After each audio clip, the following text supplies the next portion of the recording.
Thanks for watching Afternoon Live. By the age of 7, our next guest faced his first felony charge, and by 16, he went to prison for the first time. But while serving 19 months in solitary confinement, something changed. Here to share more, we welcome the author of Hey White Boy, Conversations of Redemption, Sonny Von Cleveland. Thanks for joining us, Sonny.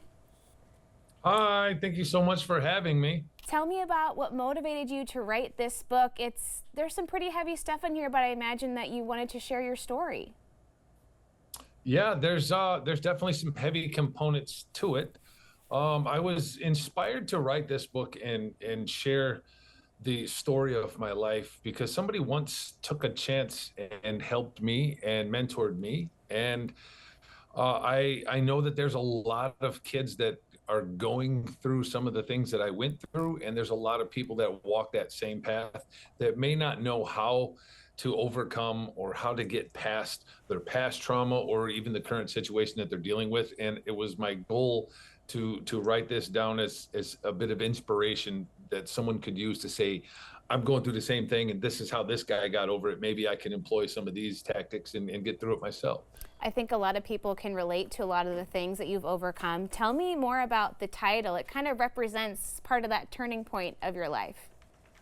Yeah, it does. So in 2008, while I was incarcerated, I was sentenced to 5 years in solitary confinement. And across the hall from me was a Muslim man who yelled across the hall, "Hey, white boy, come talk to me," all the time. Like every couple hours, all the time. And that it became this calling card from him until I started to break down and talk to him. And then he became my mentor, and he saved my life. He taught me about processing emotion and self-forgiveness and kindness and compassion. And that's why I honored that experience with that name of the title of the book.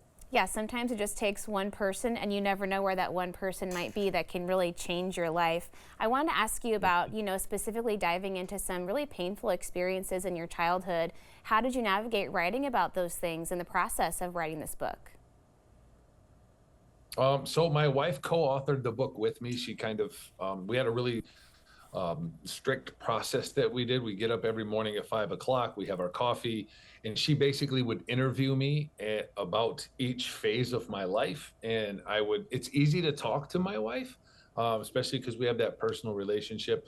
And so I just poured my heart out to her, and then I would go work our cat cafe and she would write. I would come home and check it and go over it for authenticity to make sure that, these things happened. And that was our process for the whole book. So it definitely was a challenge. It was a challenge for both of us in the fact that, I had to relive a lot of painful and traumatic experiences through my life, but it was also very cathartic as it brought to the surface a lot of emotions in past relationships and whatnot, and it kind of helped us to solidify our bond and our relationship.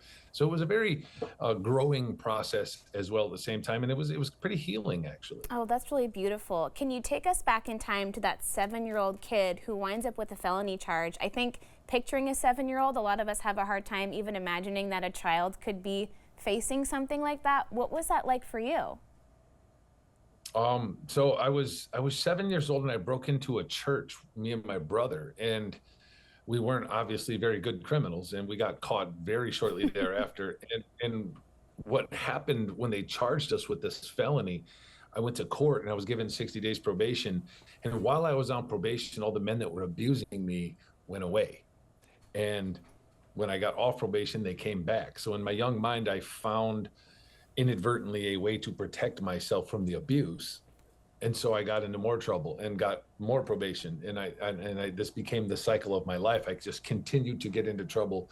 I found it as a safety net, a way I could deal with the punishment from my mother, and those things were nothing compared to the abuse I was going through. So to find a safety net for myself, it just became part of my life. It's pretty incredible that you were able to do that mental math even subconsciously at that young age. And then fast forward to now, I know a lot of your life is focused on helping kids who are at risk or in the system. Tell me about, I know it's a big passion of yours.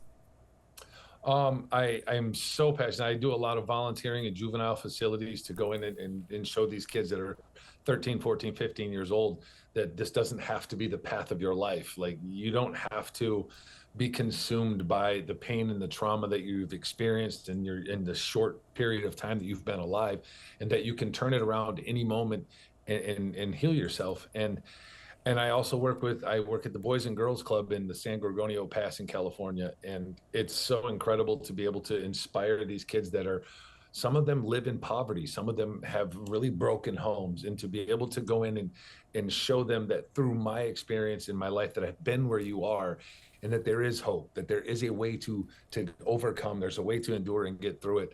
It's the most fulfilling thing that I could ever imagine doing in my life. Well, and you sharing your experience with them is a great testament to what's possible in their future. Hey, thank you so much for spending some time with us today. Thank you so much for having me. Of course, we'll have more information on our website. There is the book again, Hey White Boy, on katu.com. And we'll be right back with more Afternoon Live right after this.